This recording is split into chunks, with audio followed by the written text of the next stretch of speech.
Olga aunty, please take over. मैं शायद I'm not fit to introduce you, so please Olga aunty आप आए and जय गुरु जी to everybody and नमस्ते to Guru ji. I don't think हमें किसी की इंट्रोडक्शन की जरूरत होती है। मैं तो आपको मुझे आपका नाम भी नहीं पता, बट फिर भी ऐसा लगता है कि अपनापन है, जहाँ गुरु जी की संगत है वहां अपनापन होता है, और यही फैमिली की डेफिनेशन होती है कि जानो या ना जानो, पर अब अगर आप गुरु जी को मानते हो तहे दिल से और प्यार से, तो वही काफी होती है कि हाँ, ये हमारा परिवार है। कैसा है अपनी निजी जिंदगी में, कौन क्या करता है, क्या बिजनेस है क्या नहीं है, पता नहीं, हमें आज तक नहीं पता लगा। मैंने कभी पूछा भी नहीं कभी किसी से, बट ये पता है कि हाँ, वो गुरु जी की संगत है तो एक परिवार है, दैट्स ऑल। इतना ही काफी होता है हमारे लिए, कि एक दूसरे को इतना ही जानते हैं, और ज्यादा भी नहीं जानना चाहिए, ज्यादा खोज होनी चाहिए जानने की गुरु जी को, परमात्मा की खोज होनी चाहिए अपने अंदर, ये ज्यादा जरूरी है। सो जय गुरु जी टू एवरीबॉडी। क्या मतलब, एक छोटी छोटी बातें आज शेयर करूंगी, जो दिल में आएंगी वही शेयर कर सकती हूँ। जो वो नहीं होता ना, जैसे रट के आता है कोई कि यही सत्संग सुनाना है आज तो यही होना चाहिए, नहीं। ये एक भाव होता है, जो गुरु जी की तार होती है, वो जब जुड़ती है तो फिर जब वो बुलवाती है, या आपके जहन में जो आता है, जो आपके जहन में रहते हैं गुरु जी, वही आप बोल सकते हो।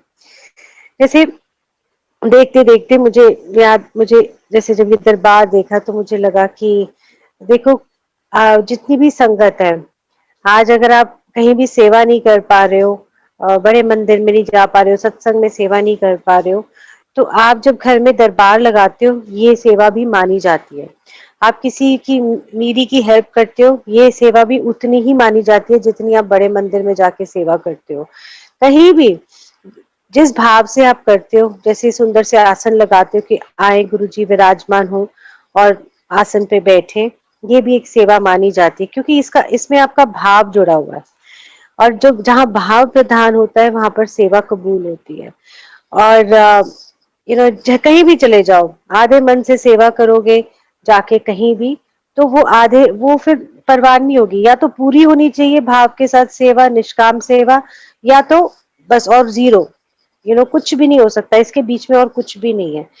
तो गुरुजी भी तो यही चेक करते थे, जैसे कि आ, अगर कोई सेवादार गुरुजी की सेवा में लगे होते थे उस टाइम पर, तो हमें नहीं पता होता था कि लंगर में, हमें कभी इच्छा भी नहीं हुई कि लंगर में कौन सेवा करता है, लंगर किचन में कौन आंटी है जो इतना स्वाद लंगर बनाती है, इतना डिवाइन सा लंगर होता था, उसकी बात ही कुछ और होती थी उस टाइम पे।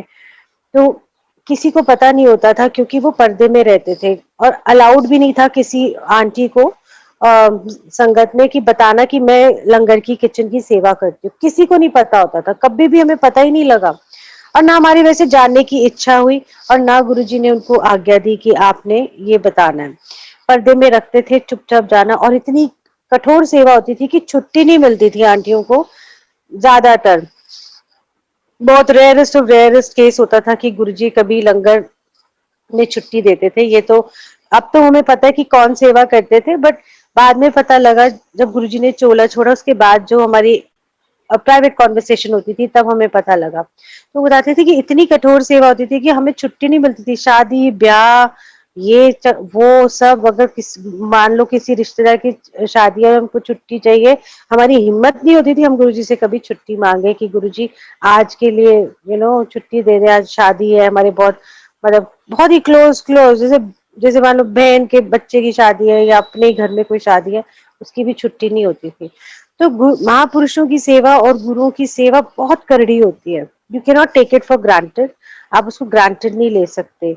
आपको आंधी आए, तूफान आए, कुछ आए, आपको अगर सेवा मिली है तो आपको पूरी निष्ठा के साथ करनी है, तभी आप उस सेवा में खरे उतरोगे। नहीं तो फिर तो वही है, अपनी मन मर्जी की सेवा की मौज में आके आपने खुद की सेवा करनी है अपने हिसाब से, अपनी कन्वीनियंस के हिसाब से। नहीं, सेवा वो है जो कॉल ले लिया तो उसको पूरा करना है, तभी वो आप उनकी परीक्षा में पास होते हो। अदरवाइज तो फिर आते रहो, कोई फर्क नहीं पड़ेगा, ना गुरु जी को फर्क पड़ेगा, ना किसी को फर्क पड़ेगा।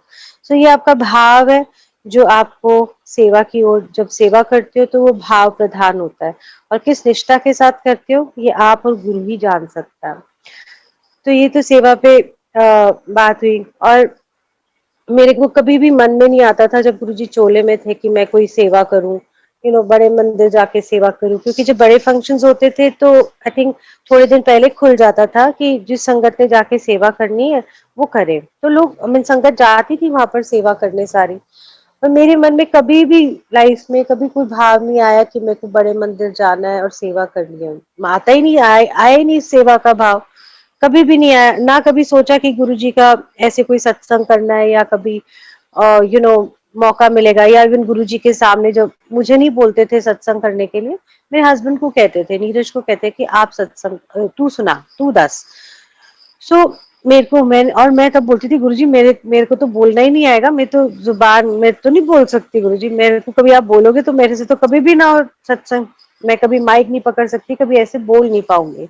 मन में सोचती थी ऐसे, ये नहीं पता था कि उनकी ब्लेसिंग्स वो कब ब्लेस करते हैं, कब किसको कहाँ रखना है, वो वही जानते हैं।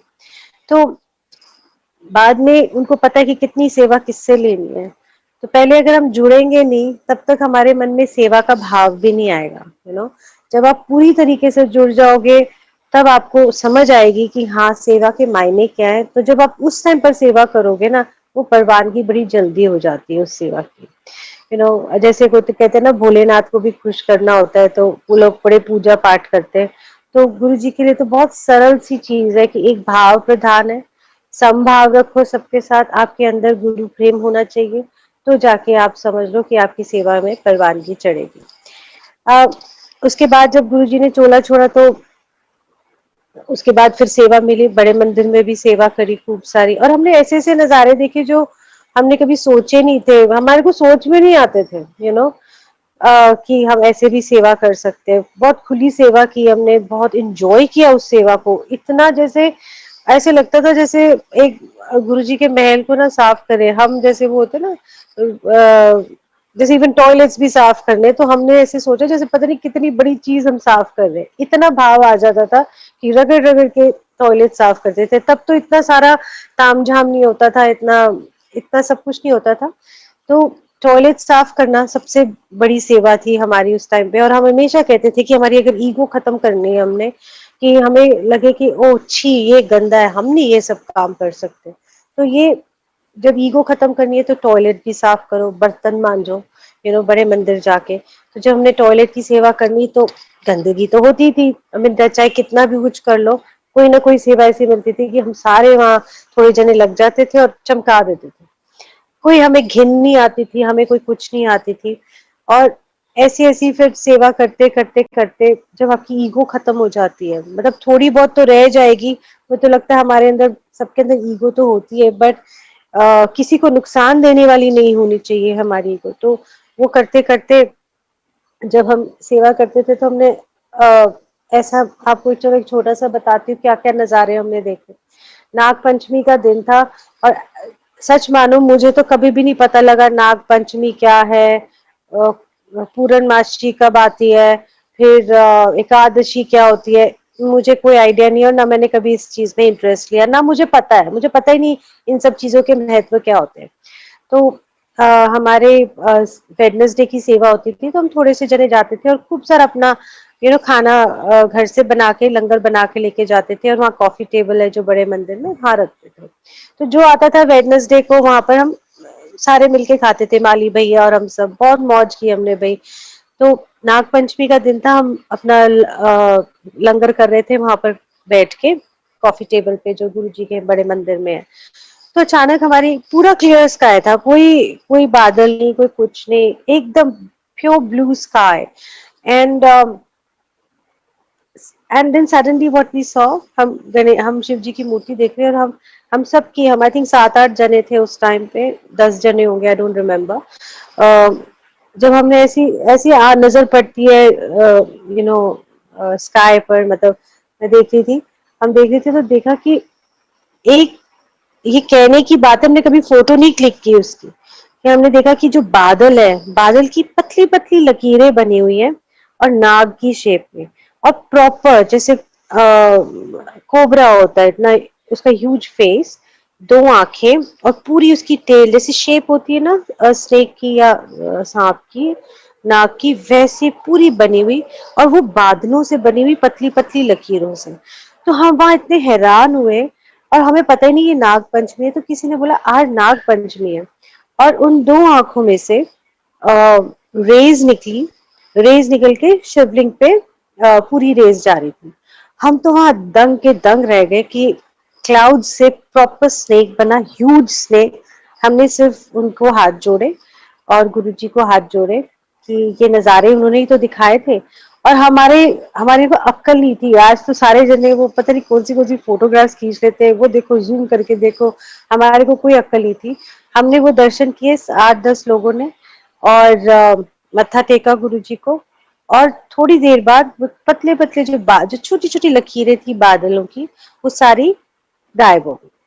सो ये छोटे नजारे बिन मांगे मोती मिलते हैं ना आपको। जब आप कुछ मांगते ही नहीं हो, कुछ नहीं करते, तो गुरुजी अपना प्रमाण देते हैं, आपकी सेवा कबूल होती है। ऐसी बातों से आपकी सेवाएं कबूल होती है। या जैसे हम जोत साफ करते थे, जो अखंड जोत है गुरु जी की, तो आपको बहुत ध्यान रखना पड़ता था। आप मानोगे जब हम उस जोत को साफ करते थे, इतनी कालिक हो जाती थी, रगड़ना बैठना, इतनी खुशबू आती थी उस जोत के अंदर से कि हमारे हाथ हमारे कपड़े कई जगह से काले वाले हो जाते थे। वही जोत ऐसे लगता था जैसे यही हमारी राख है, यही हमारा भस्म है, और हम पूरे खुशबू से भर जाते थे। तो ये अपना प्रमाण देते हैं गुरु जी की मैं यहाँ हूँ, मैं पहले भी था, आज भी हूँ, और हमेशा रहूंगा। तो गुरु इसीलिए हमारे जीवन में आए और इस धरती पे आए, दिखाने के लिए कि रब है। तुम जो सोचते हो कि सिर्फ किताबों में है या सिर्फ पढ़ने में है, बट हम बहुत बहुत लकी हैं कि गुरु जी आए। और जो नहीं भी मिले गुरु जी से वो भी बहुत लकी है, क्योंकि उनको एक एहसास है गुरु जी के कनेक्शन का। उनको एहसास है कि हाँ परमात्मा है, क्योंकि आपको महसूस होते हैं। आप देखोगे कि हर संगत को कभी ना कभी महसूस हुए तो वो जुड़ा है गुरु जी से। अगर आज नहीं जुड़ा तो वो कल जुड़ जाएगा, पर उसको महसूस होते हैं। गुरु जी अपना प्रमाण देते हैं। प्रमाण ऐसे नहीं कि उनको प्रूव करना है कि मैं हूँ, बट वो प्रमाण देते हैं कि हाँ, जो वो प्रैक्टिकली करने आए थे, कनेक्शन हमारा बनाने आए थे कि रब है। हम भूल गए थे कि रब है। जैसे हम किताबों में पढ़ते, हम रामायण तो पढ़ी, पर उसका एहसास कभी लिया नहीं। हमने जितने भी पाठ किए, हमने सिर्फ बोले, बट उनकी एसेंस को महसूस नहीं किया। तो गुरुजी ने आके हमको ये रियलाइज करवाया कि ये एसेंस है, रब है। और गुरुजी के साथ जो कनेक्शन हमारा बनता है, इसके इसके जैसा कोई कनेक्शन नहीं है दुनिया में। कहीं भी चले जाओ, पर गुरुजी की पावर से ही आपका कनेक्शन बनता है, उनकी मेहर से ही बनता है। और आजकल उनकी मेहर तो और भी ज्यादा है कि और भी ज्यादा संगत कनेक्ट होती है गुरुजी से। देखो क्यों कनेक्ट होती है, कैसे आती है, किस हालात में आती है, पर वो आती है तो गुरुजी से कनेक्ट हो जाती है। अब कनेक्शन आपने कभी वर्ड तो सुना ही नहीं था, मैंने तो कभी जिंदगी में नहीं सुना कि कनेक्शन वर्ड क्या होता है। बट गुरुजी ने हमको वो भी सिखाया कि परमात्मा के साथ कनेक्शन, गुरु के साथ कनेक्शन कैसे बनता है, या जब वो बनवाते हैं सॉरी, तो वो बहुत सरल तरीका होता है। बड़ा सरल तरीका ये है कि पहले तो आपको शब्द कीर्तन सुनना है। जब आप क्यों शब्द कीर्तन, आप जितने भजन लगाओगे अच्छे हैं, सबके अपने अपने भाव है, बट जो शब्द कीर्तन गुरुजी ब्लेस करके गए, क्यों ब्लेस करके गए, क्योंकि जितने भी गुरु ग्रंथ साहब में 10 गुरुओं की बानी है, ये परमात्मा की बानी है। जो भक्तों की बानी है, वो भी परमात्मा की बानी है। क्यों? क्योंकि भक्तों की उनमें जैसे कबीरदास जी, ये उनकी कमाइयां है, हमारे पास वो कमाई नहीं है। हम कुछ लिखते हैं तो हमारे पास वो कमाई के साथ लिखा हुआ नहीं होता, वो तो ऐसे ही वर्ड्स हैं। बट जब वो कमाई के साथ लिखे जाते हैं, जो उनका जो लेवल है उस कमाई के साथ लिखे जाते हैं, तो उसका असर होता है, और वो परमात्मा खुद वो बानी लिखवाते हैं। तो इसीलिए जब आप देखोगे कि शब्द कीर्तन के अंदर जो रस आएगा, जो एनर्जीज होंगी, वो बाकी के भजन कीर्तन में ऐसे उठ के कोई कर दे, ऐसे नहीं हो सकता। क्यों? क्योंकि वो कमाई हमने अभी करी नहीं है कि हम उठ के गा सके। तो ये उनकी कमाई है, तो इसलिए हमारे को आज भी वो वाइब्रेशन फील होती है, चाहे वो 400 साल 500 साल पहले लिखी हो या 800 साल पहले लिखी हो, कोई भी भक्तों की जो बानी है। क्यों है? क्योंकि उनकी वाइब्रेशन, उनकी कमाई उनके साथ चल रही होती है, और आज भी चल रही है। चलो एक छोटी सी बात सुनाती हूँ। कि जब हमारे चॉपर्स आ गए एक पहला चॉपर आया तो गुरुजी ने हमें बोला कि अ, ਅਸੀਂ ਚੱਲਾਂਗੇ मैं ਤੁਹਾਨੂੰ ਦੱਸਾਂਗਾ यू नो मैं तो सुपर एक्साइटेड कि अब गुरुजी चॉपर में बैठेंगे उन्हीं का दिया सब कुछ है वही सब उन्हीं का सब कुछ है तो बड़ी एक्साइटेड और गुरुजी ने कहा दसांगे अब समझ में नहीं आ रही थी कि गुरुजी कब चलेंगे तो 2-3 दिन पहले गुरुजी ने बोला हमें दिसंबर की बात है आई थिंक 28 दिसंबर या 29 दिसंबर को हम गए थे हाँ 29 दिसंबर की बात है whatever date I mean 28 29 तो कह रहे थे कि चलो ਅਸੀਂ चलना है ਅਸੀਂ डुगरी जाना है मैं कहा हाँ जी गुरु जी और सारा कुछ हमने बता दिया और मैं भी पागलों की तरह ना अब 1 घंटे की 1.5 घंटे की फ्लाइट थी बस ज्यादा नहीं थी यहाँ से डुगरी तक दिल्ली से सो हम मेरे को प्रेपरेशंस करनी थी और मेरे को समझ नहीं आई मैं गुरुजी के लिए क्या करूँ यू नो कि मैं मार्केट गई वहाँ टाल्स लेके आई यू नो गुरुजी के लिए कप्स लेके आई गुरुजी के लिए कि अगर चाय पीनी हो वो लेके आई फिर काजू और मसाले वाले काजू लेके आई यू नो कि गुरुजी को चटपटा अच्छा लगता है तो यू नो काजू लेके जाऊँ तो वो भी रखा फिर मैं सोचा अगर गुरुजी को कुछ सुनना होगा तो मैंने ना अबिदा परवीन की हीर की सीडी खरीदी यू नो गुरुजी को हीर रांझा और क्या कहते हैं मिर्जा साहिबा ये सब बहुत पसंद थी तो मैं कहा अच्छा ये सीडीज भी रखते हैं, क्योंकि गुरुजी हेडसेट्स लगा के सुन सकते हैं या हम भी सुन सकते हैं वट एवर आई मीन एक ना भोलापन होता है आपको नहीं समझ में आती पर अब वो भोले भाव में कर जाते हो तो एनीवे वो दिन आया तो मेरे हस्बैंड को बोला नीरज को बोला मुझे ना पिकअप करने आ जाइए तो अब वो पिकअप करने जाना था तो मैंने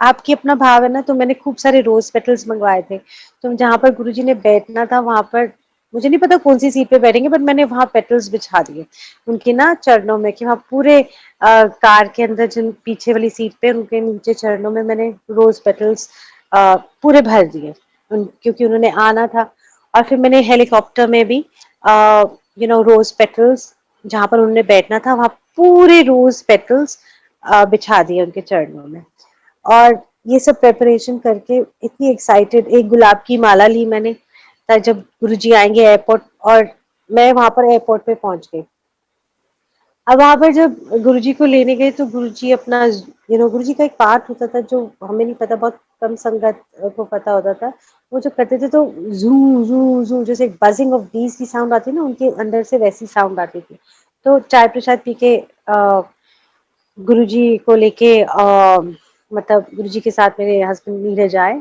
और मैं एयरपोर्ट पे वेट कर रही थी जैसे ही वो आए तो मतलब इतनी शर्म आती थी उस टाइम पे अब स्वागत कैसे करे मतलब बंदा सोचता बहुत कुछ है बट शर्म बड़ी आ जाती है तो जैसे गुरुजी आए तो मैं ना गुरुजी को वो गुलाब की माला पहनाई यू नो उनके गले में और मेरे को तो बड़ी शर्म आई क्योंकि टिक्का विक्का करना था मैं वो सब मैंने कहा गुरुजी ये सब काम नहीं मैं कर सकती टिक्के लगाओ आरती की थाल वो नहीं करना सीधा से एक भाव था तो उनको ना माला एक गुलाब की माला ले गई थी तो मैंने गुरुजी को ना पहना दी और गुरुजी मुस्कुराए और फिर उतार के मुझे वापस दे दी और फिर हम अंदर वेट कर रहे थे लॉबी में कि अब यू नो क्योंकि उस टाइम पे ना बहुत फॉग थी और आपको जब चॉपर उड़ना होता है तो आपको विजिबिलिटी चाहिए होती है कुछ कुछ 100 मीटर कुछ मीटर्स की तब आप उड़ सकते हैं अदरवाइज आप नहीं उड़ सकते सो ऐसे ही हम 7:30 आई थिंक 8 बजे पहुंच गए तो क्लियरेंस नहीं मिल रही थी क्योंकि विजिबिलिटी क्लियर नहीं थी और अभी धूप निकली नहीं थी तो इतनी टेंशन हो गई कि उस टाइम पे बहुत सारी पॉलिटिशियंस भी उस लाउंज में बैठे हुए थे हम भी बैठे थे तो गुरु जी को कितने सारे लोग जानते थे सब मत्था टेकने आए और उसके बाद जब जस्ट मैंने इतना टेंशन गुरुजी बार बार कहे देखो विजिबिलिटी क्लियर हुई कि नहीं हुई तो मैं अब नीरज को बोलूं जाके विजिबिलिटी क्लियर हुई कि नहीं हुई बार बार जाके हम यू नो चेक कर रहे हैं और टेंशन हो गई हालांकि करने वाले वही है मतलब जिस सूरज और चांद जिनको मत्था टेक के यू नो सूरज जब चढ़ते हैं तो वो गुरुजी को मत्था टेक के चढ़ते हैं तो मैं मन में सोचू गुरुजी आप ही कुछ करो हमारे बस की नहीं है और यू नो स्ट्रेस होता है कि गुरुजी को लेके जाना है या वटेवर तो एनीवे जब हंसे जाए साथ में विजिबिलिटी क्लियर नहीं हुई विजिबिलिटी क्लियर हो गई हुन चेक करो थोड़ी थोड़ी बार हमें भगाएं एनीवे हम चौपर में बैठे तो चौपर में गुरुजी वाज सो एक्साइटेड इतना बैठ के इतना खुश हुए इतना इतना अच्छा लगा उनको और अ, मतलब हम भी सब सुपर एक्साइटेड जिसको कहते हैं, आमने सामने मैं और गुरुजी बैठे हुए और दो हमारे साथ संगत, और गुरुजी इतने अच्छे से एक्साइटेड हो गए कि बार बार ना थोड़ी थोड़ी देर बाद पूछते, अच्छा हुन कितने पहुंचे। तो नीरज अपना नेविगेशन का मैप खोलता and he would open up that navigation map and he would say okay Guruji ਅਸੀਂ ਇੱਥੇ पहुंच गए। गुरुजी झांक के नीचे देखते, it was like he was blessing everybody, you know he was, इतना जैसे कोई होता है ना कि अच्छा नीचे क्या दिख रहा है क्या नहीं दिख रहा, बिकॉज आपको दिखता है कुछ कुछ ऊपर से। सो जब हम करनाल पहुंचे, हुन कितने पहुंचे ऐसे दिल्ली करनाल, अच्छा अच्छा। सो आप ये देखो कितने बोले बाव वो हमारे साथ ऐसे, हम उनके साथ गए डुगरी और इतना वहां पर स्वागत हुआ गुरुजी का, गुरुजी के जो कॉलेज ग्राउंड था वहां पर मलेरकोटला में, वहां पर यू नो पूरा अरेंजमेंट हुआ था प्रॉपर, हेलीपैड के मतलब वहां पर साइंस बनाए गए थे एंड वहां पर हमको उतरना था। हमारा पायलट भी ब्राजीलियन था, वो भी बड़ा एक्साइटेड, उसको पता ही नहीं क्या हो रहा है। तो हम वहाँ विलेज में वहां उतरे, वहां पर मतलब मलेरकोटला उतरे उतरे और चारों तरफ ग्राउंड के सारी भीड़ लगी हुई, सारे लोग आ रहे हैं कि एक हेलीकॉप्टर उतर रहा है यहाँ पर। और गुरुजी के लिए तो क्या स्वागत था, क्या गाड़ियां आई हुई थी, क्या पुलिस की सलामियां हुई एंड वो नजारा ही कुछ और था, आई मीन इतना अच्छा लग रहा था। गुरुजी इतने क्यूटली हेलीकॉप्टर से उतरे एंड वो आगे आगे चल रहे थे, तो आई थिंक मेनका गांधी और गुरुजी और पंकज सिंह जी जो हैं संगत के, वो आगे गए तो वो गाड़ी आई थी, वो मर्सिडीज में बैठ गए और मैं और नीरज पीछे पीछे आ रहे थे। तो मैंने कहा कोई नहीं, हमारे लिए दूसरी गाड़ी आ जाएगी, हम उसमें बैठ जाएंगे, कोई दिक्कत ही कोई नहीं, हमें कोई प्रॉब्लम नहीं। इतने में गुरुजी की आवाज आती है, कह रहे ओल्गा नु बुला, ओल्गा मेरे नाल बैठ के जाएगी। मैं तो लाइक अ बच्चा, मैं तो एक्साइटेड होता ना कि मेरे नाल बैठ के जाना है, बस मेरे को तो उसी में बड़ी खुशी हुई। उसमें ये नहीं खोजा कि क्या ब्लेसिंग मिलनी है, माय गॉड गुरुजी ने मुझे बोला मेरे नाल बैठ के जाएगी तो मैं बड़ी प्राउड फील करूं, नहीं। वो उनके साथ टाइम बिताना, वही हमारा यू नो यही हमारी क्या कहते हैं टॉफियां होती थी कि उनके साथ टाइम बिताने को मिलता है, सीखने को मिलता है, उनको निहारने को मिलता है, उनको देखने को मिलता है। तो हम वहां, मैं उनके साथ बैठ के गई, ओहो मैं गुरुजी को कहूँ। और इतने में मेनका गांधी बोली थी नहीं नहीं आज वापस जाना है गुरुजी, अभी हम 1-1:30 बजे पहुंचे थे और वो कह रही आज हमें जाना है ये वो। और मैं गुरुजी को पीछे से इशारा करूं, मैंने कहा गुरुजी प्लीज, मैं हाथों से कर रही हूँ और आंखों से कि आज नहीं जाना कल जाएंगे गुरुजी। तो गुरुजी ने अपना हाथ थमा के बोला, मैंने ऐसे मेरे को इशारा करके आंख मार के बोला हाँ ठीक है। सो जब हम वहां पहुंचे, वो जो नजारा था, वो जो मस्ती थी गुरुजी की, वो मैं आपको कैसे बयान करूं, मतलब कुछ बयान नहीं कर सकती, बट आप महसूस कर लो, बस यही मैं कह सकती हूँ। वहां पहुंची तो कितने सारी संगत आई थी पंजाब की ये वो, और हमने अ, जब वो पंजाब की संगत वहां आई तो मैंने भी पहली बार ऐसे देखा, इतनी संगत और इतनी प्यार भरी। आप देखोगे गुरुजी को ना, जो संगत वहां आ रही थी वो गुरुजी के पास जाके उनको मत्था नहीं टेक रही थी, दूर से मत्था टेक के जा रही थी। ये मैंने पहली बार देखा। और मैंने बोला ऐसा क्यों, कहते नहीं ये इतना आदर सत्कार करते हैं गुरु जी को कि वो कहते हैं कि हम दूर से ही मत्था टेकेंगे, ये नहीं कि पैर जाके पकड़ लिए, हाथ जाके पकड़ लिए, नहीं, इतने अदब से और ग्रेसफुली पीछे से उन्होंने मत्था टेका गुरु जी को और आदर सत्कार के साथ बैठ गए। और वह हम खूब नाचे उस टाइम डुगरी में, इतने सारे गुरु जी ने पंजाबी के सॉन्ग लगवाए, फिर बहुत सारे पिंड के लोगों के साथ हमने खूब डांस किया, शाम को भी हमने डांस किया। और इतनी खुशबू थी गुरुजी की, और उन दिनों में ना गुरुजी की 1 महीना खुशबू बिल्कुल डिफरेंट आई। कोई आपको जैसे नॉर्मल खुशबू आती है वो नहीं थी, वो एक खुशबू ही अलग थी। उस वो खुशबू आज तक मेरे जहन में है, अगर मैं सोचती हूँ तो या महसूस करती हूँ तो वो खुशबू आज भी मेरे जहन के अंदर है। वो डिफरेंट खुशबू थी, वो तो कुछ और ही थी। आप जैसे नॉर्मल कहते हैं ना गुलाबों की और ये खुशबू, वो नहीं, वो कुछ और ही खुशबू थी। तो जो गुरुजी ने हमको, मेरा कहने का मतलब तब और आज यही है कि जो एहसास उनका आपके जहन में रहता है, आपके अंदर रहता है, what ever you feel inside for Guruji is a truth. बाकी सब आप दूसरों के बातों में नहीं आना चाहिए, आपके अंदर क्या चल रहा है, आपके दिल के अंदर आपके, आप क्या महसूस करते हो, वो सबसे ज्यादा जरूरी है। अगर आज मैं अपना एक्सपीरियंस सुनाती हूँ या कोई संगत आपको एक्सपीरियंस सुनाती हूँ, तो आप उस एहसास को पकड़ो, उस फीलिंग को पकड़ो, गुरुजी ने तो मिरेकल्स के मिरेकल्स किए दिखाने के लिए कि रब है, I am here for you.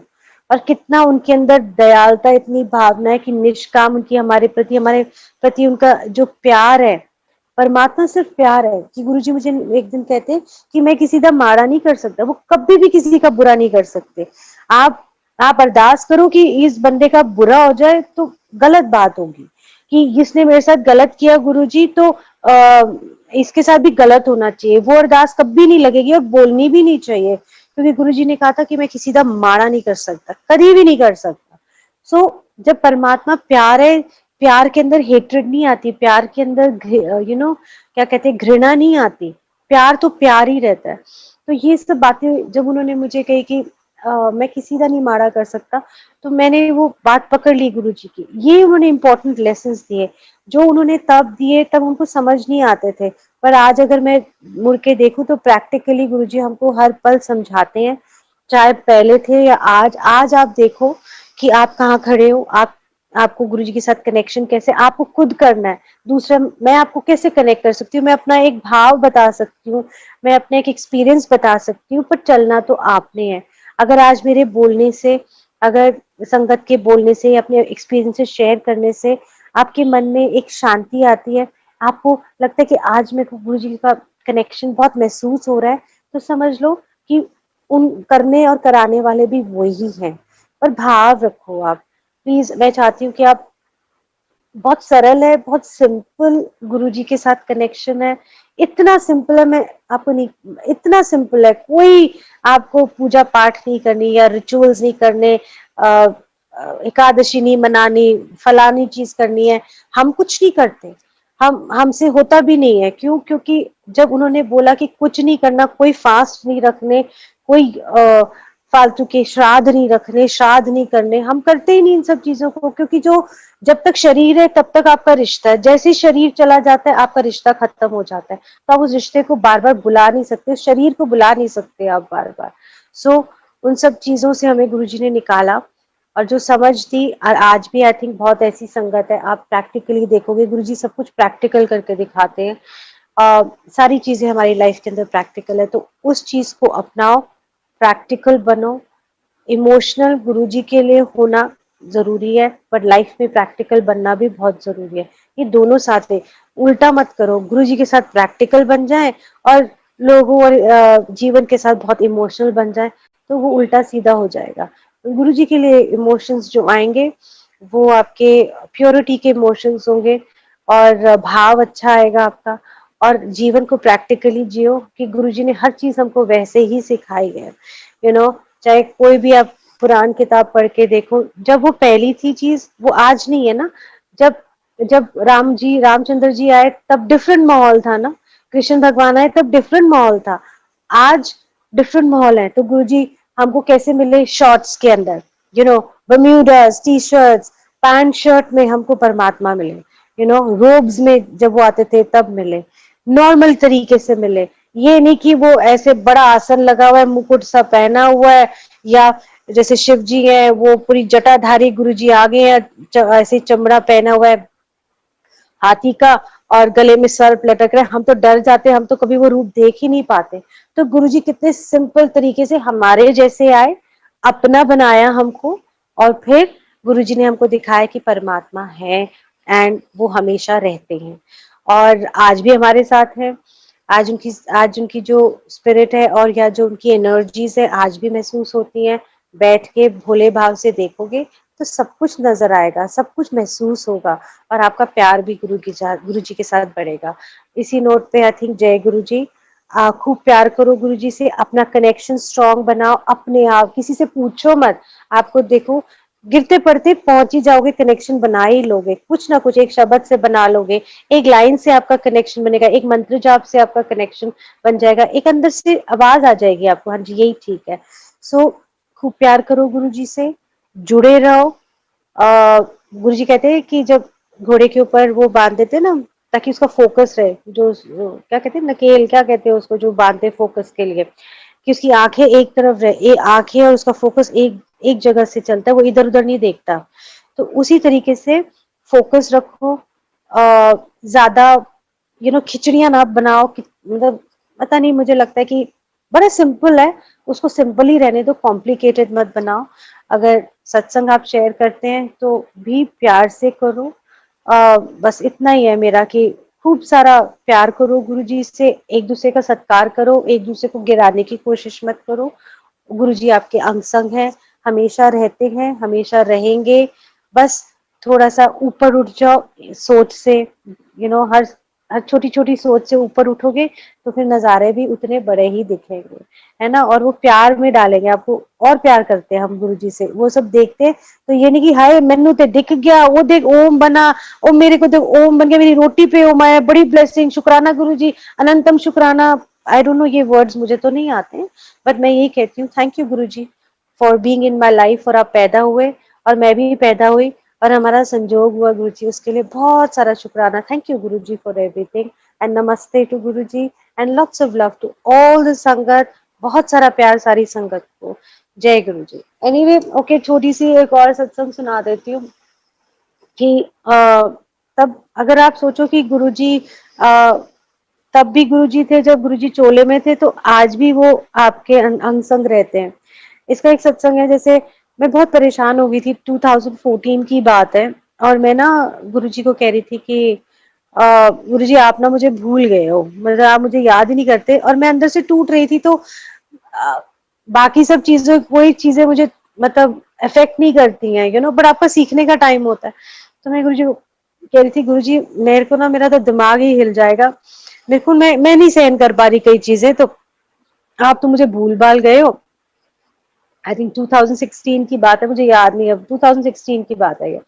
मैंने कहा 15-16 की बात है, तो मैंने कहा गुरुजी आप तो मुझे भूल गए हो, और आप तो मुझे कोई याद व्याद नहीं करते और प्यार भी नहीं करते, मैं हूँ पागलों की तरह माइक उठा के या घर घरों में जाके ना सत्संग करती रहती हूँ, और फिर घर आती हूँ, उस टाइम पे तो मैं पूरी भर जाती हूँ, घर आके फिर खाली सी हो जाती हूँ। गुरुजी मतलब आप नहीं मुझे प्यार करते, मुझे मेरे को नहीं करते, ऐसे ही आप उलामा देते हो ना, ये आपका भाव है, दिस इज समथिंग पर्सनल, है ना।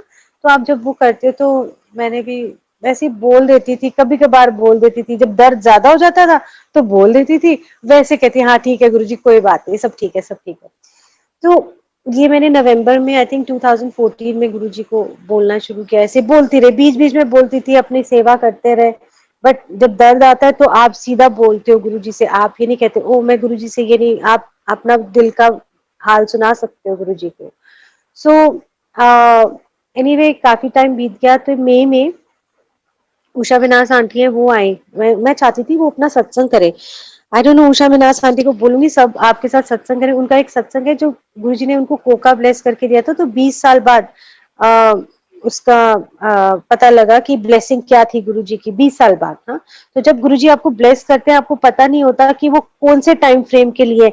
आप सोचे हो कि गुरुजी के पास गए तो ये लो इमीडिएटली काम हो जाएगा और इमीडिएटली हमारी प्रॉब्लम सॉल्व होगी, ऐसा कुछ नहीं है। आपको 2 साल लगेंगे, 4 साल लगेंगे, 10 साल लगेंगे, आई डोंट नो।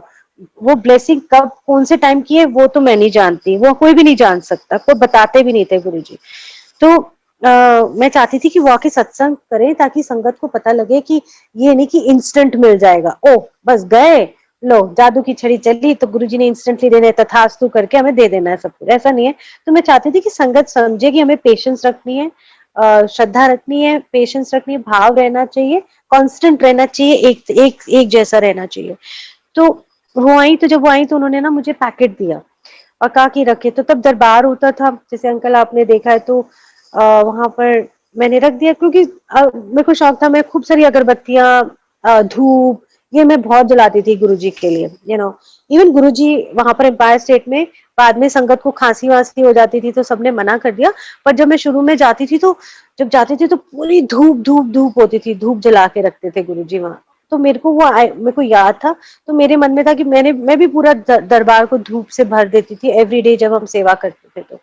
तो वहां पर जब उन्होंने बोला कि आई, तो मैंने कहा चलो अगरबत्तियां वगैरह होती है, कोई कैंडल्स दे जाता है तो हम गुरु जी के लिए जला देते हैं। सो वो मैंने साइड में रख दिया। तो जब उन्होंने सत्संग किया तो उन्होंने अपना सत्संग शेयर किया, और उसके बाद फिर मुझे बोला तेरे लिए भी आज एक सत्संग है। मैंने कहा हाँ जी।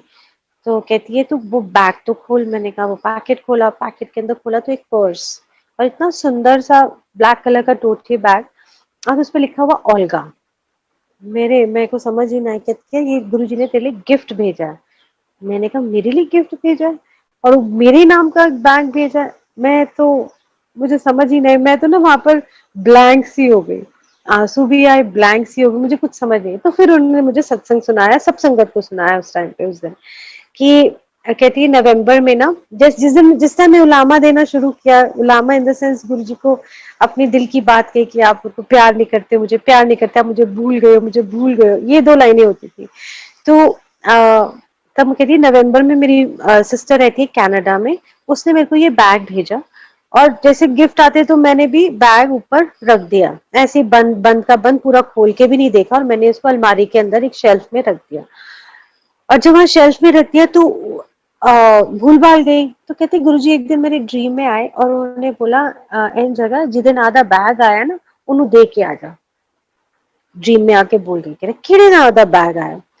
तो उन्होंने जब अलमारी खोली, बैग खोला तो देखा उसमें लिखा हुआ है ओल्गा। कह रहे उन्होंने दे के आना है, ये वर्ड्स थे गुरुजी के। तो मैंने बोला उन्होंने बोला अच्छा, मैं मन में सोचा, कहती चलो मैं मिलूंगी तो दे दूंगी। नवंबर चला गया, दिसंबर चला गया, जनवरी चली गई, फिर गुरुजी ड्रीम में आए। मैं तैਨੂੰ ਕਿਹਾ ਨਾ ਜਿਹਦੇ ਨਾਂ ਦਾ ਬੈਗ ਉਹਨੂੰ ਦੇ ਕੇ ਕਿਉਂ ਨਹੀਂ ਆਂਦੀ ਹੈ। ਕਹਿੰਦੇ ਗੁਰੂ ਜੀ ਤੁਸੀਂ ਤਾਂ ਪਿੱਛੇ ਪੈ ਗਏ ਹੋ ਮੇਰੇ, ਦੇ ਆਵਾਂਗੀ ਗੁਰੂ ਜੀ, ਜਾਵਾਂਗੀ ਦੇ ਆਵਾਂਗੀ। गुरु जी एनीवे, फिर जनवरी, फरवरी, मार्च, अप्रैल, मई। अप्रैल में फिर गुरु जी दोबारा उनके ड्रीम में आए, कह रहे कि तू दे के क्यों नहीं आंदी ओनू बैग। और कहती इतनी गंदी नजर से देखा। तो फर्स्ट में को आई थिंक सत्संग था उस दिन, फर्स्ट फ्राइडे का दरबार में होता था जब, और वो बैग लेके आई और कह रही कि मेरे को लगा अब गुरुजी मुझे निकाल देंगे, मुझसे नाराज हो जाएंगे, अब मेरी संगत को, मैं संगत की लिस्ट में ही नहीं होंगी। तो फटाफट वो फिर नेक्स्ट डे आई और उन्होंने ये बैग दिया। अब आप ये देखो, बात इसकी नहीं है, और वो बैग में एक्चुअली मेरा नाम और उनकी ब्लेसिंग। तो मैं उस टाइम पे मेरे को इतना, मैं अंदर से भाव विभोर हो गई, अंदर से मैं इतनी इमोशनल हो गई कि मैं उनको ऐसी बोल रही थी आप मुझे प्यार नहीं करते, आप मुझे भूल गए हो, तो मेरे नाम का बैग ना भेज दिया मुझे। नवंबर से भेजा हुआ है जब से मैंने उनको दिया है। तो कितने कितना जल्दी सुनते हैं, हमारे अंदर कमियां होती। उन्होंने मुझे बैग नहीं दिया ना, बट भेजा तो प्यार, और उन्होंने संदेशा तो भेज दिया था ना मेरे लिए। तब से जानते थे कि हाँ ये चाहिए मुझे। किसी ने जब वो बैग देखा, उन्होंने कहा अच्छा अब तो आपके पास बहुत सारे पैसे आने वाले, क्योंकि बैग बड़ा था, टोटी बैग था। मैंने कहा ऐसा है, मेरे को बस ये है कि गुरुजी मेरे पास आ गए, उन्होंने मेरे दिल की पुकार सुनी और मेरे नाम का बैग जो दुनिया में कहीं नहीं है वो मेरे लिए भेजा। और आज भी आई थिंक मैं कैसे शेयर करूं, मेरे पास है, उसकी फोटोग्राफ भी है, तो I think I will share it with any of the aunties and then you can share it on your this thing. You will see Olga written on that bag, अंदर embossed Olga। और हमारा जो practical mind है ना, जो rational mind है, it starts working. So what we did was we opened up the Google site and we looked for the name. Is there any brand called Olga? Is there anything like that? Nothing. The brand Olga जो था, that was only for undergarments for ladies, the lingerie। और बाकी कोई नाम Olga नाम का bank नहीं है, सिर्फ ओल्गा लिखा हुआ। मैंने कहा गुरुजी सी हाउ आपको गुरुजी कैसे ब्लेस करते हैं, ये बात की बात बता रही हूँ अभी, 3-4 साल पहले की। सो तब भी गुरुजी की ब्लेसिंग हमेशा देते थे। अंदर हमारे कितने डाउट्स होते हैं ना, वो भी क्लियर कर देते हैं। जिस दिन जब तक डाउट्स नहीं होंगे तो क्लैरिटी भी नहीं आएगी। तो क्लैरिटी जब आपको आएगी ना हर चीज की, फिर धीरे धीरे आपको बूंद बूंद जैसे होता है ना, ज्ञान देंगे। इकट्ठा ज्ञान दोगे तो ना आपके अंदर क्षमता है ना मेरे अंदर क्षमता है। वो छोटी छोटी बूंदों में आपको जीवन जीने का रहस्य बताएंगे। He will tell you how to live your life बूंद बूंद। जब आप रेडी होते हो हर बूंद के लिए, हर रस के लिए रेडी होगे, तो ही वो आपको बताएंगे कि ये कैसे करना है। तुम सोचो कि तुम बड़े ज्ञानी हो गए, पूरा का पूरा रस मिल गया, अब हमने 4-5 सत्संग कर लिए, हमारे जैसा कोई ज्ञान में नहीं, हमारे जैसा गुरुजी को जानने वाला कोई है ही नहीं। आप जिस दिन बोलोगे गुरुजी को जान गए हम, तो उस दिन आप देखो उल्टा पलटी हो जाएगी कि कुछ नहीं जानता। सो ये ईगोज है हमारी, वो खत्म करते हैं। और बूंद बूंद जब रस मिलता है ना, उसकी वैल्यू भी ज्यादा होती है। हम सिर्फ उस बूंद को ही अप्रिशिएट कर सकते हैं, पूरा रस मिल जाएगा तो हम अप्रिशिएट नहीं करेंगे। तो उनका जो बूंद मिल जाए रस की, उनके प्यार की हमें बूंदे मिल जाती हैं, तो वो हमारे को ज्यादा असर करती है, समझ में आती है। सो आपका ध्यान आज भी सब संगत का रखते हैं, मेरा भी रखते हैं, आपका भी रखते हैं। उनको अपना बना लो, अपना मान के चलो, अपनापन रखो, तो आप 24 घंटे उनको महसूस करेंगे अपने, वो आपकी रगों में है, आपकी रगों में खून की तरह दौड़ते हैं। कभी-कभी जब सत्संग करती हूँ, मैं कल हँस रही थी किसी को, मैं कहा वैसे तो वो मेरे रगों में खून की तरह दौड़ते हैं, सिंपल तरीके से। पर जब मैं उनको सत्संग करती हूँ, जब मैं उनकी कोई बात करती हूँ, जैसे मुझे गुरुजी कहती है तू मेरी चुगलियाँ बहुत करती है, मतलब मैं गुरुजी का सत्संग जब करती है, गुरुजी के बारे में बताती थी, तो देखो कितने फनली लविंग तरीके से उन्होंने बोला चुगलियाँ करती है। मैं कहा हाँ जी गुरुजी। सो जब मैं उनकी बात करती हूँ तो मेरी जो रगों में खून है ना वो बहुत तेजी से दौड़ता है। तो जब वो तेजी से दौड़ता है तो मुझे उनका एहसास और ज्यादा होता है। हालांकि बड़ा मीठा एहसास रहता है। उसके बाद जब मैं उनके बारे में बताती हूँ या कुछ ऐसे कुछ सेवा करवाते हैं तो वो ऐसे रगों में दौड़ते हैं कि मेरे अंदर एक एनर्जी ज्यादा आती है। ऐसी उनकी माया भी कह लो, ये उनका प्यार कह लो कि मुझे महसूस होता है, आपको भी महसूस होता है, आप सुन रहे हो आपको भी महसूस हो रहा है, आपके आपके रगों में भी ऐसे लग रहा है कि आज जैसे कोई उमंग सी आ गई है, एक एक्साइटमेंट हो रही है। जैसे मेरे गुरुजी का सत्संग करती हूँ तो मेरे जब मैं गुरुजी को मिलने जाती तो मेरे पेट में ना नॉट्स हो जाते थे, बटरफ्लाईज जिसको कहते हैं हम इंग्लिश में। मैं आज ज्यादा हिंदी में कर रही हूँ क्योंकि आई थिंक बहुत सारी संगत है ना, इसीलिए। So you have butterflies in your stomach, so whenever I went to Guruji to meet him, every time I used to go, I used to have butterflies in my stomach, knots बन जाती थी मेरे पेट के अंदर। आज भी जब मैं सत्संग शुरू करने से पहले मेरे नॉट्स आती है, मेरे मेरे ना पेट में बटरफ्लाई होती है, या मैं बड़े मंदिर जाती हूँ या तो मेरे को तब भी पेट के अंदर ना बटरफ्लाईज होती है, मेरे नॉट्स पड़ जाते हैं। और जैसे ही वहां पहुंचती हूँ, जैसे सत्संग करती हूँ, फिर मैं ठीक हो जाती हूँ। तो ये आपका भाव और प्यार है जो आपको आगे तक लेके जाएगा आपकी जर्नी के लिए। मैं और कोई और संगत आप कुछ बता सकते हैं, अपने एक्सपीरियंसेस, अपना भाव बता सकते हैं, पर आपको अपना भाव और एक्सपीरियंस खुद से करना होगा। और फिर गुरु के पास जाना है तो फिर पूरी प्यार और श्रद्धा के साथ जाओ, और फिर वो अपने आप देंगे, जब उनकी मर्जी होगी, जब उनको देना होगा देंगे। देखा देखी कुछ नहीं होता, कॉपी करने से कुछ नहीं होता। शबद कीर्तन की व्याख्याएं सुना करो, और सॉरी कोई अमृत वेला नहीं होता। हमने कभी गुरुजी से, ये तो आप अमृत वेला आजकल सारे लोग इसलिए आएंगे क्योंकि जो बहुत अच्छे एक आई थिंक बॉम्बे के हैं रिंकू वीर जी, उन्होंने अमृत वेला ट्रस्ट शुरू किया और अमृत वेले का महत्व बताया। But we are not suppose to follow him, we are suppose to follow what he says. जो वो समझाते हैं वो बहुत अच्छी बात है, पर आपको ये नहीं है कि अमृत वेले उठ के आपको सत्संग करना है, अमृत वेले उठना है, आपको रोज का रूटीन बनाना है। एक दिन आपने अमृत वेला सत्संग करा वो नहीं, रोज अमृत वेले उठो, फिर वो पाठ करो, टाइम से सो, डिसिप्लिन में आओ, तब तो जाने ना। 10 बजे सो जाओ, 4 3 4 बजे उठो, फिर तो बात है। ये एक रूटीन होता है, ये अमृत वेला होता है। ये नहीं कि आप हफ्ते में एक बार या महीने में एक बार अमृत वेला सत्संग करते हैं। नो, गुरुजी ने हमें कोई अमृत वेले के बारे में नहीं बताया। और गुरुजी कहते 24 घंटे परमात्मा के हैं। सारे जिस टाइम पे तुम दिल से याद करोगे वही आपका अमृत वेला होगा, क्योंकि उस आपने उनको दिल से याद किया। सुबह उठ गए, आधा ध्यान इधर आधा ध्यान उधर, फिर नींद भी आ रही है, डिसिप्लिन नहीं आ रहा, आपका मन है तो जरूर उठो, अमृत वेले पे उठो। बट इसको प्रोपेगेंडा मत बनाओ कि अमृत वेले में ही सब कुछ है, अमृत वेले में नहीं। जिसको जैसा करना है वो सुबह 3 बजे उठे, 4 बजे उठे, बट इसको प्रोपेगेट नहीं करना कि गुरु अमृत वेला सत्संग है अब हम अमृत वेला ही रखेंगे, ऐसा नहीं है। आप जिसको जैसा कंफर्टेबल लगता है, जब वो जैसा जुड़ता है उसको जुड़ना चाहिए। इसको बंधनों में मत बांधो। हर चीज का टाइम होता है। गुरुजी भी तो ऐसे आए ना टाइम में। हर हर महापुरुष अपने टाइम से आते हैं और फिर आपको समझाते हैं। जैसे 4 लोग एक थाली में खाते हैं लंगर, ये तो पूरी दुनिया में कहीं नहीं होता। गुरुद्वारे में सिर्फ सिंगल थाली मिलती है आपको, पर गुरुजी ने थोड़ा सा आगे बढ़ा के हम 4 लोगों को एक थाली में खिलाया। कोई घिना नहीं आती कौन आपके साथ बैठा है, आपको प्यार आता है, आपको भाव आता है। पहले जब चपाती आती है आप उनको पहले देते हो, इसी तरीके से हर चीज का टाइम होता है। तो आप उस चीज को मत बनाओ और एक सिंपल तरीका रखो। अगर आपने शाम को करना है सत्संग, शाम को कर लो, दोपहर को करना है दोपहर को कर लो, सुबह करना है 4 बजे उठ के करना है। बट किसी को मत बोलो कि तू अमृत वेले तूने उठना ही है, हाजिरी भरो हाजिरी भरो। नहीं, ऐसा नहीं होता। आप जबरदस्ती नहीं किसी से कर सकते। और आप व्याख्या सुन के व्याख्या पे अपने आप को कैसे चेंज करना है उस पे ध्यान दो। सुबह उठ के दूसरी बातों में नहीं आना। So on that note I am sorry, बस इतनी सी बात करूंगी। जय गुरु जी। और बहुत सारा प्यार। एंड गुरु जी को खूब सारी नमस्ते नमस्ते नमस्ते। एंड बहुत सारा रिस्पेक्ट करो सबकी, और अपने आप को कैसे चेंज करना है बस वो देखो। बाय। जय गुरु जी।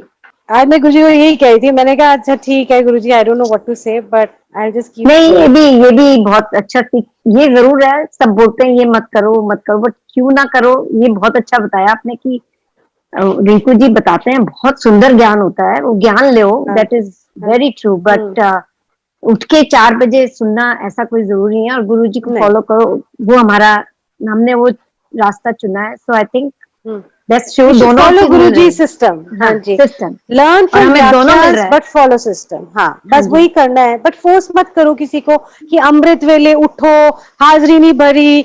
मैंने वो बिल्कुल। ग्रुप्स में देखा है, आप कैसे कर सकते हो किसी को उठाओ, अलार्म लगाओ, तुसी मैनू उठाओ, तुसी मैनू उठाओ। This is not us, this is not Guru ji, I am sorry. True. गुरु जी ऐसे थे ही ठीक नहीं बात। ना, उन्होंने कभी ऐसे किया। आपका मन है आप उठो, ये इंडिविजुअल है। गुरु जी ने किसी को बोला तूने सुबह सुबह उठ के करना है, मुझे बोला तुझे कोई जरूरत नहीं सुबह उठ के पाठ करने की, तू कभी भी कर ले पाठ, रात को सोने से पहले कर ले, कुछ भी नहीं, ऐसा कुछ नहीं है, कोई रूल्स नहीं है। तो इसलिए हमने क्या किया, बाकियों की बाहर की चीजें लाके हमने अपनी संगत में थोप दी है और रूल्स बना दिए। नहीं ऐसा नहीं है, गुरु जी का मार्ग बहुत सिंपल है, जितनी पुरानी संगत है वो सब जानती है। ठीक है, चलो भाव जय गुरु जी, भाव हम होना बैठ चाहिए। जय गुरु जी बस आंटी।